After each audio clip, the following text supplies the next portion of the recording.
consumer protection activists have for longer than a decade pushed and even drafted a consumer protection law that has never seen the light of day.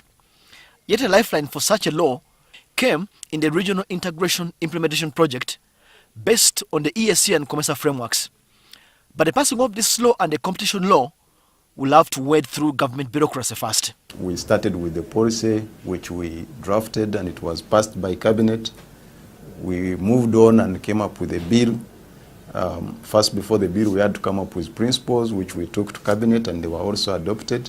Now these principles are for having a competition bill, competition law in Uganda, and also having a consumer protection law in Uganda. We've reached almost the final stages with this bill. It's now before the first parliamentary council. There is more that this project, which has now concluded, did to enable exports and wider private sector opportunity.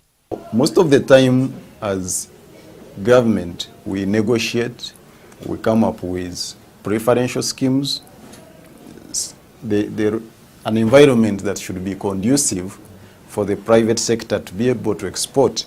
But the private sector may not know of these opportunities, yet other countries' private sectors actively export here.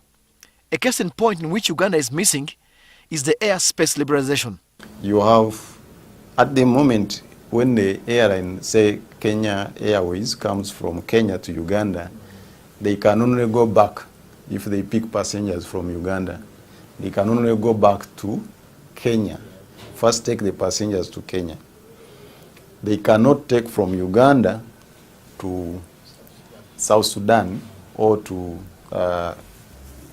let's say Switzerland. Now it was agreed that countries negotiate with each other and see how they can liberalize some of that.